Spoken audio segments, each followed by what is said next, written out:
تعالوا اليوم عيشوا معنا اجواء قبل العيد بساحة الشيخ ظاهر باللاذقية. اخواتي تفرجوا معي على المناظر.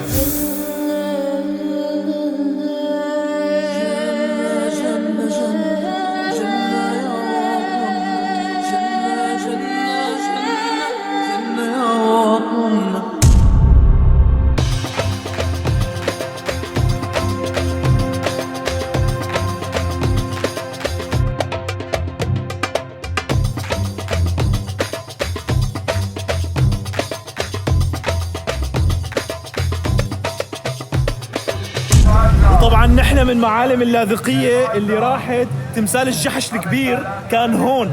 كنا وقت نمرق ما نسترجي نمرق من جنبه من كتر ما حتى تمثاله يحطوا حراسة حواليه. هذا نفسه اللي شفتوه فيديوهات الثورة وقت كانوا حاطينه على أرض اللوادة وراكبين عليه وعم يشحطوه. هذا هو شالوه ونطفت اللاذقية من هدول وظلت اللاذقية بس لأهله.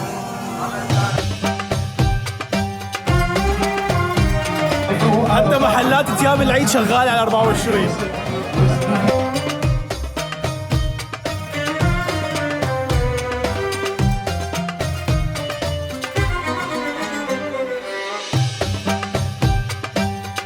العيد ايش الاسعار عندكم؟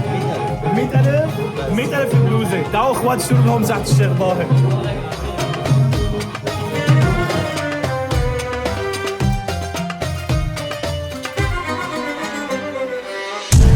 بدي اخواتي اللي من جيلي مين فيكم بيتذكر محل اوربت اللي هون اللي كنا نلعب فيه كاونتر سترايك؟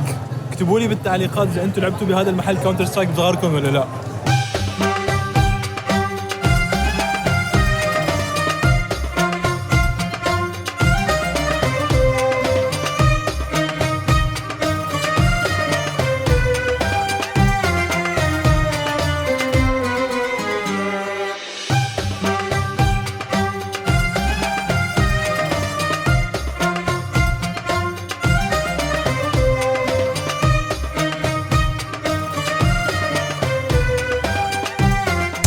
من المظاهر الجميلة عنا في مدينة اللاذقية لما تقرب أيام العيد بيصيروا بيرفعوا تكبيرات العيد.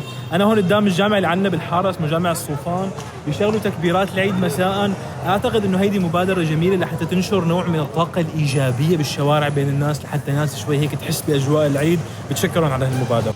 طبعا اللاذقية ما أنا مدينة كتير كبيرة بس نفس الوقت ما أنا مدينة كتير صغيرة. ما فينا نختصر بفيديو واحد بس. هذا كان الفيديو تبعنا لليوم، مشوار قبل العيد بشوارع اللاذقية.